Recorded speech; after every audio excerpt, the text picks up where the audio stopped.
Alright, so in this video we are going to talk about the story of integral calculus, right? For the majority of this class we've been doing differential calculus, and now we're starting to do integral calculus, which is a big chunk of your Calc 2 class. So here's how the story begins. We want to find a complicated area.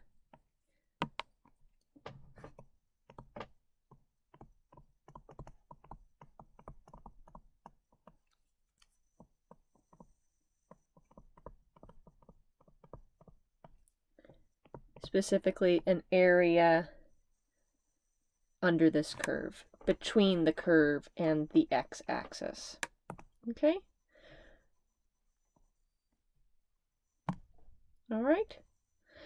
And what we're going to do is we're going to start with making an estimation. Much like we did in example 1, we were estimating the area under a velocity curve using rectangles to go ahead and get a good estimation for the distance traveled. All right, so estimate this area by chopping up this domain, right? We're wanting to find the area under this curve. We're going to chop up that x-axis, chop up that domain, and we're going to use the change in x and a height, a particular function value, to get the area of a rectangle.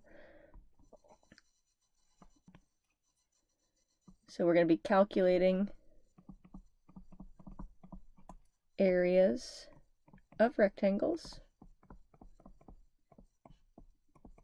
So in this picture, our total area, again, estimation is approximately, say, this is A1, area 2, area 3, area 4, area 5, etc.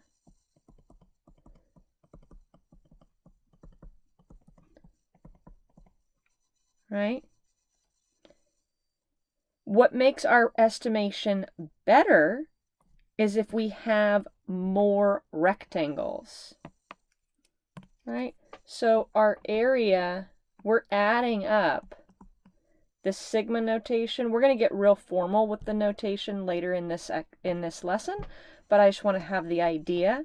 I'm adding up a bunch of areas of rectangles .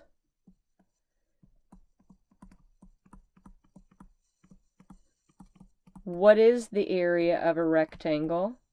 It's your base times height, or height, function value, times the base.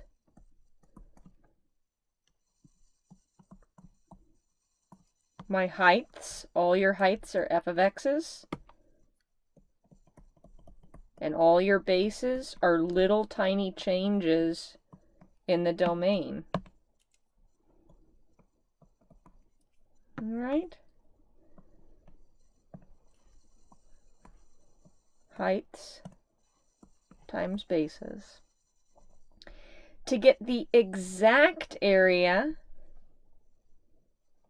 we're going to want to have infinitely many rectangles. Right? So maybe I'll write right before that, our estimation improves the more rectangles we have.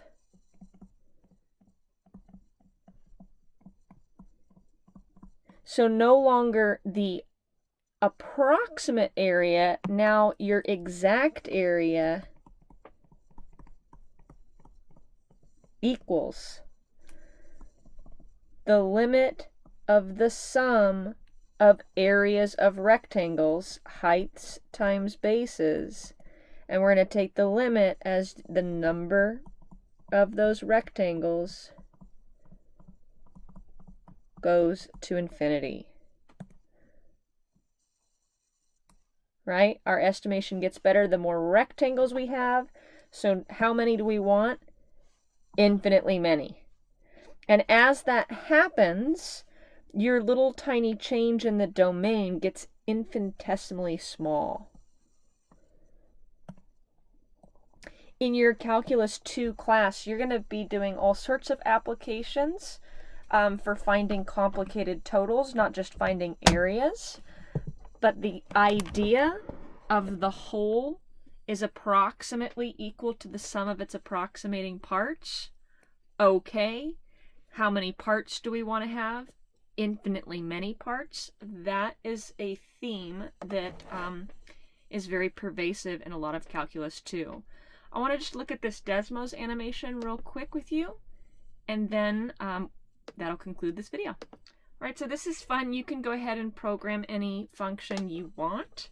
And we're looking at the area under this curve is the language that we use, but really we mean the area between the curve and the x-axis. And I'm having these endpoints going from 1 to 5, so see those vertical lines, 1 to 5.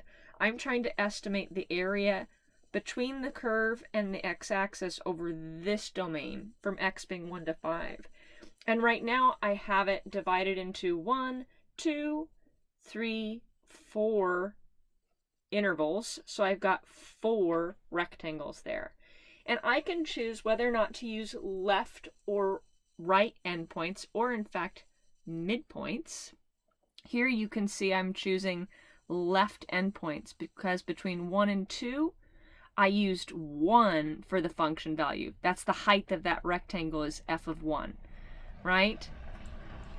And you can see the more rectangles, this is the pretty part, the more rectangles we have, the more we partition that interval of the domain, the area of these rectangles is getting closer and closer and closer to the exact area between that curve and the x-axis.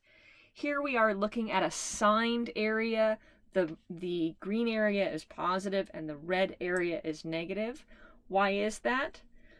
Your heights, when you're above the x-axis, are positive, and your heights, your y values, when you're below the x-axis, those values are negative.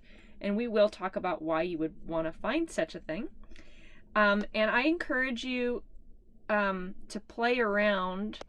I encourage you to play around whether you're using the left endpoints, a right endpoint, or a midpoint, just to help yourself visualize that as we start talking about these sums more.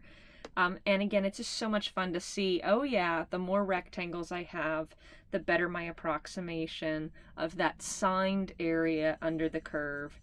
The area between the curve and the x-axis gets more and more accurate. All right?